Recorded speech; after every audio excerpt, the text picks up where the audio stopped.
Hello everyone. तो इस part की स्टार्टिंग में हम देखते हैं कि ये उसे खुद को छोड़ने को ही बोल रही थी। जब वो नहीं छोड़ता तो ये उसके हाथ पे बाइट करके वहाँ से भागने की करती है। इसके जाते ही फिर इसका फ्रेंड आ गया तो वो तो खुद हैरान हो रहा होता है कि आज तक किसी लड़की ने भी तुम्हें रिजेक्ट तो किया नहीं है, बस एक यही वाहिद लड़की थी, इसमें कोई तो खास बात होनी ही है।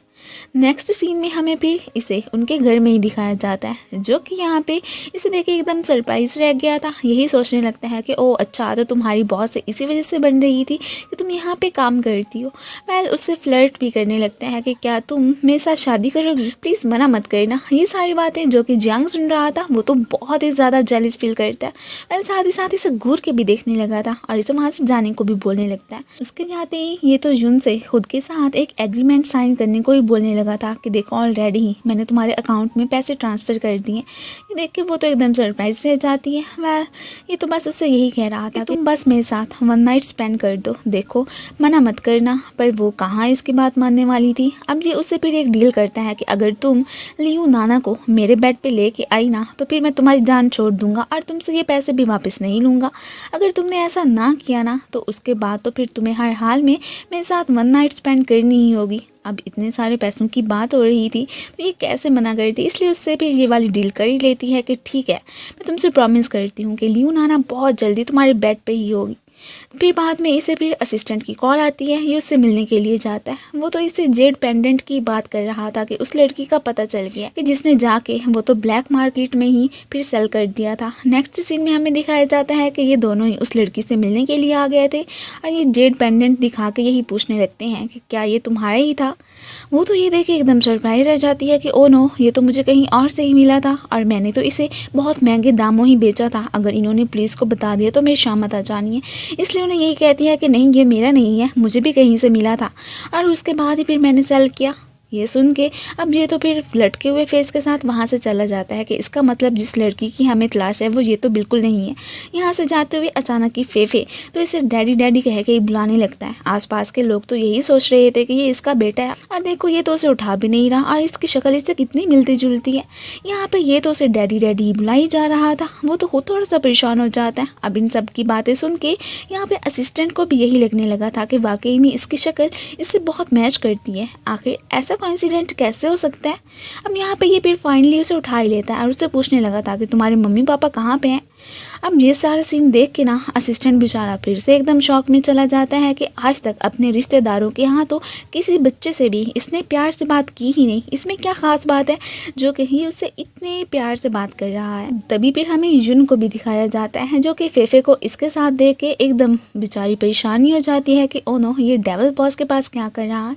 अगर मैं गई ना तो इसने मुझसे बहुत सारे क्वेश्चंस की बौछार कर देनी है। नहीं नहीं, मुझे ऐसे नहीं जाना चाहिए। और फिर वो अपना थोड़ा सा गेटअप चेंज करके इसे लेने के लिए पहुंच आई होती है। जब वो इसे लेके जा रही होती है ना तो यहाँ पे असिस्टेंट के साथ साथ ये भी उसे रोक लेता है कि अरे तुम ऐसे कैसे बच्चे को लेके जा सकती हो, हमें नहीं लग रहा कि ये तुम्हारा बेटा है। वो फिर उसे कहते हैं कि अच्छा तो ऐसी बात है तो तुम लोग खुद ही फेफे से पूछ लो कि मैं इसकी मम्मा हूँ या नहीं। वो जब इससे पूछते हैं ना तो ये फिर हाँ में ही सर हिलाता है, क्या वाकई ये मेरी मम्मा ही है। और फिर ये उसे लेती वहाँ से चली जाती है। इसके बाद इसे खूब सारा डांटने भी लगी थी कि ऐसे ही स्ट्रेंजर्स के साथ नहीं जा सकते, पता नहीं वो कैसे हैं और कैसे नहीं। साथ ही साथ इसे शॉपिंग पे ले जाने की बात करती है। वेल जब वो ड्रेस बाय करने के लिए आती है ना तो ये खेलते खेलते फिर से वहाँ से गायब हो गया था। ये बेचारी बहुत ही परेशान हो जाती है कि कहाँ चला गया।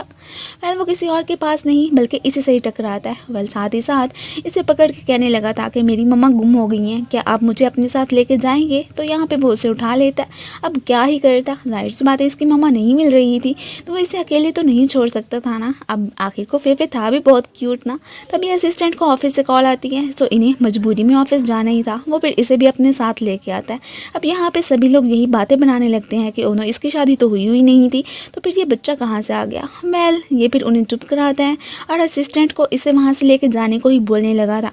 साथ ही साथ उनकी बोलतियाँ भी इसने बंद ही करवा दी थी। नेक्स्ट सीन में हमें दिखाया जाता है कि ये तो फेफे को लेके घर ही पहुँच आया था। उसकी मम्मा तो अभी तक मिली ही नहीं होती और फिर आंटी को जाके ना इसका ख्याल रखने को ही कह देता है।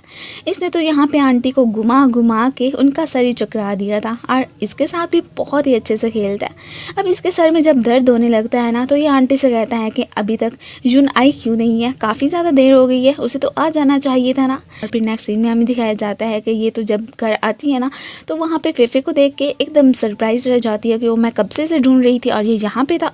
ये तो फिर उनके सामने इसे आंटी कह के ही बुलाता है, ये नहीं कहता कि ये मेरी मम्मी है। खैर फिर इस तरह उन लोगों को पता भी नहीं चलता। अब फिर जियांग के कहने पे ये फिर उसे वहाँ से साइड पे ही लेके जाती है।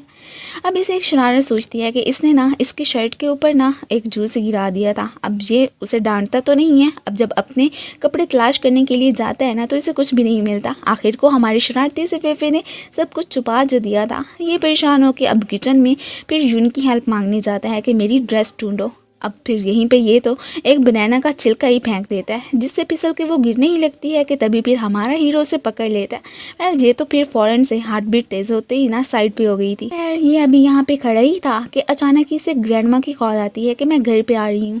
अब ये तो जल्दी से ना फेफे को रूम में ही जाने को बोलने लगा था। उसका टॉय तो यहीं पे ही गिर जाता है। दोनों को यहाँ पे खामोश रहने को कहता है कि देखो आंटी इस वक्त घर पे नहीं है, अगर मम्मी ने तुम दोनों को देख लिया ना पता नहीं वो क्या सोचेंगी और क्या नहीं। इन दोनों को ही खामोश कराने के बाद ये बाहर ही आ गया था। ग्रैंड माँ तो इससे इसकी शादी की बात कर रही थी कि वैन को तो तुमने यहाँ से भगा दिया।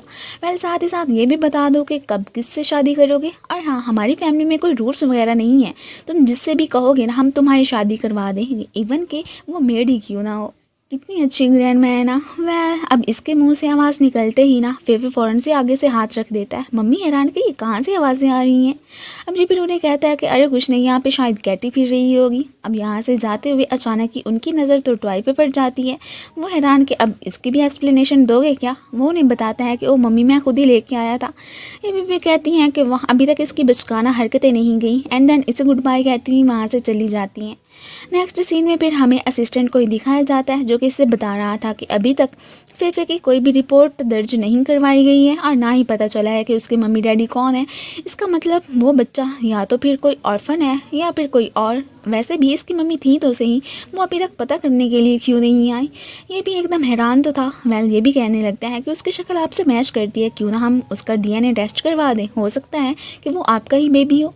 ये भी फिर मान ही गया था। दोनों को ही घर में दिखाया जाता है। यहाँ पे असिस्टेंट इसे खेलने के बहाने से छुपा के ना पीछे से इसके बिस्तर से कुछ हेयर्स वगैरह इकट्ठे कर लेता है कि ये तो फिर मैं इनका DNA टेस्ट ही करवाऊंगा। चुपके से वहाँ से निकल गया था। एंड देन फिर प्रेसिडेंट के भी हेयर्स इसने ले ही लिए थे। जब बाद में रिपोर्ट वगैरह आती है तो ये देख के ये एकदम हैरान और साथ में बॉस को आके बता देता है कि वाकई में वो आपका बेटा नहीं है, बल्कि आपका तो DNA टेस्ट मैच ही नहीं कर रहा। फिर बाद में दिखाया जाता है कि एक्चुअली में वो हेयर्स तो फिर फेफे के थे ही नहीं, बल्कि उसकी मम्मी हिजुन के ही थे।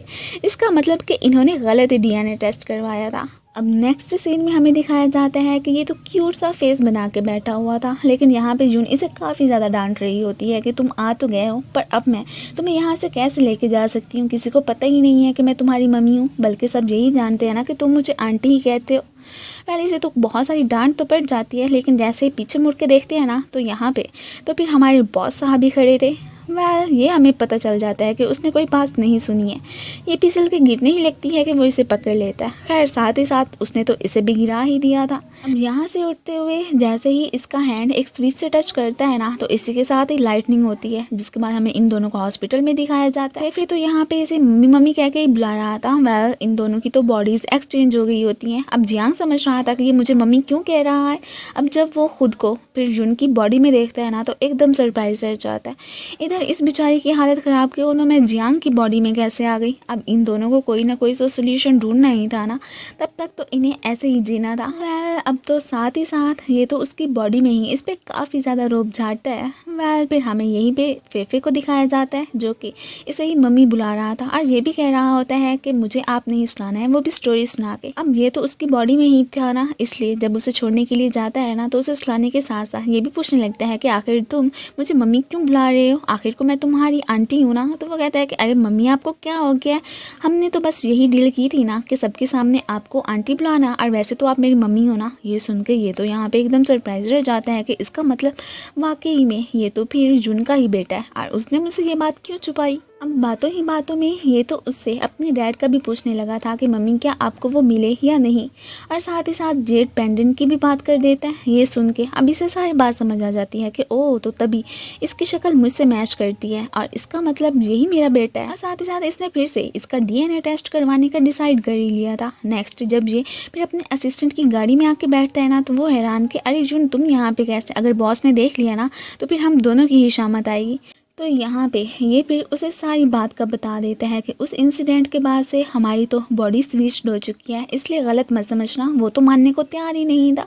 अब ये फिर उससे वो वाली बातें शेयर करता है ना जो कि सिर्फ इन दोनों के दरमियान में ही थी। अब उसे पता चल जाता है कि ओह अच्छा तो बॉस आप ही हैं। वो तो यहाँ पे इसे कुछ पार्टिकल्स वगैरह देखे ना, अब की बार फिर से फेफे का और अपना डीएनए टेस्ट करवाने को ही बोलने लगा था कि अब की बार मुझे उम्मीद है कि रिपोर्ट्स बिल्कुल सही आएंगी। नेक्स्ट सीन में हमें फिर इसे क्लिनिक में ही दिखाया जाता है जहाँ पे कि रिपोर्ट्स आ चुकी थी। ये तो देख के एकदम सरप्राइज रह जाता है कि ओह इसका मतलब फिर बॉस का ही बेटा है। और फिर इसी के साथ ही ये पार्ट ख़त्म हो जाता है। Thank you for watching.